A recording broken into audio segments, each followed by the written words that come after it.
John 19. Then Pilate took Jesus and flogged him. And the soldiers twisted together a crown of thorns and put it on his head, and arrayed him in a purple robe.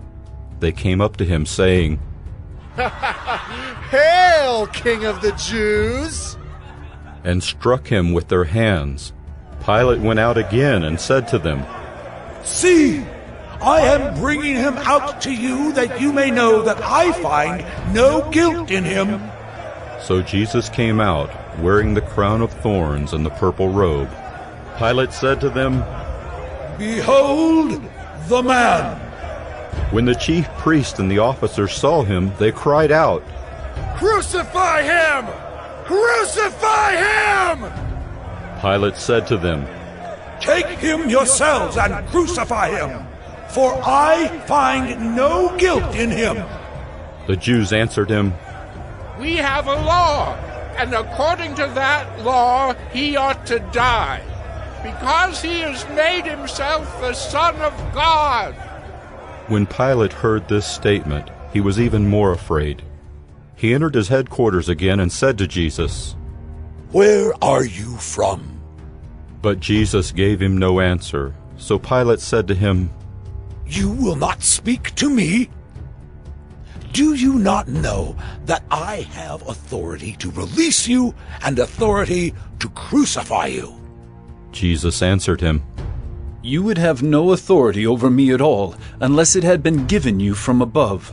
Therefore he who delivered me over to you has the greater sin." From then on, Pilate sought to release him, but the Jews cried out, "If you release this man, you are not Caesar's friend. Everyone who makes himself a king opposes Caesar!" So when Pilate heard these words, he brought Jesus out and sat down on the judgment seat at a place called the Stone Pavement, and in Aramaic, Gabbatha. Now it was the day of preparation of the Passover. It was about the 6th hour. He said to the Jews, "Behold your king!" They cried out, "Away with him! Away with him! Crucify him!" Pilate said to them, "Shall I crucify your king?" The chief priests answered, "We have no king but Caesar!" So he delivered him over to them to be crucified. So they took Jesus, and he went out, bearing his own cross, to the place called the Place of a Skull, which in Aramaic is called Golgotha. There they crucified him, and with him 2 others, one on either side, and Jesus between them. Pilate also wrote an inscription and put it on the cross. It read, "Jesus of Nazareth, the King of the Jews." Many of the Jews read this inscription, for the place where Jesus was crucified was near the city, and it was written in Aramaic, in Latin, and in Greek. So the chief priest of the Jews said to Pilate, "Do not write the King of the Jews, but rather, this man said, 'I am King of the Jews.'" Pilate answered, "What I have written, I have written."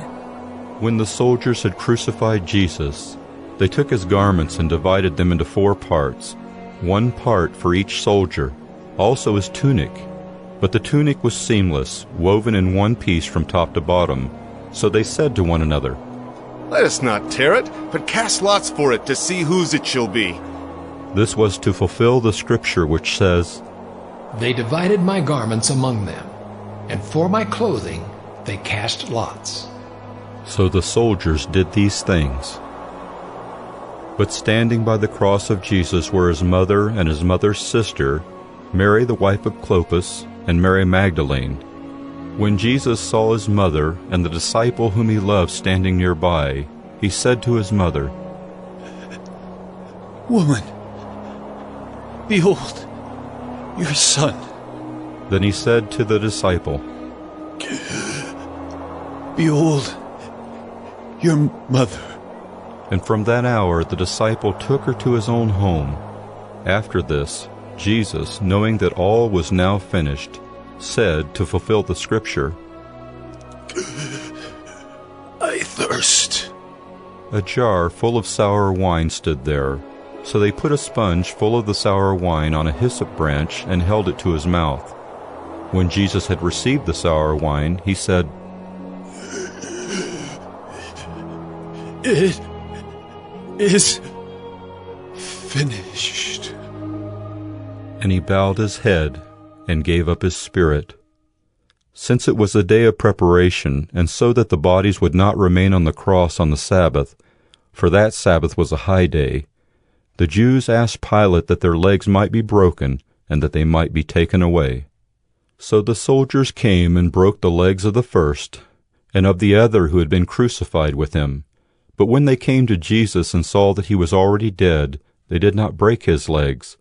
But one of the soldiers pierced his side with a spear, and at once there came out blood and water. He who saw it has borne witness. His testimony is true, and he knows that he is telling the truth, that you also may believe. For these things took place that the Scripture might be fulfilled. Not one of his bones will be broken. And again another Scripture says, They will look on him whom they have pierced. After these things, Joseph of Arimathea, who was a disciple of Jesus, but secretly for fear of the Jews, asked Pilate that he might take away the body of Jesus, and Pilate gave him permission. So he came and took away his body. Nicodemus also, who earlier had come to Jesus by night, came bringing a mixture of myrrh and aloes, about 75 pounds in weight.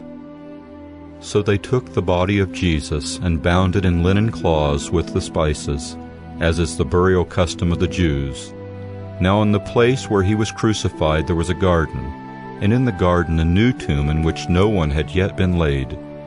So because of the Jewish day of preparation, since the tomb was close at hand, they laid Jesus there.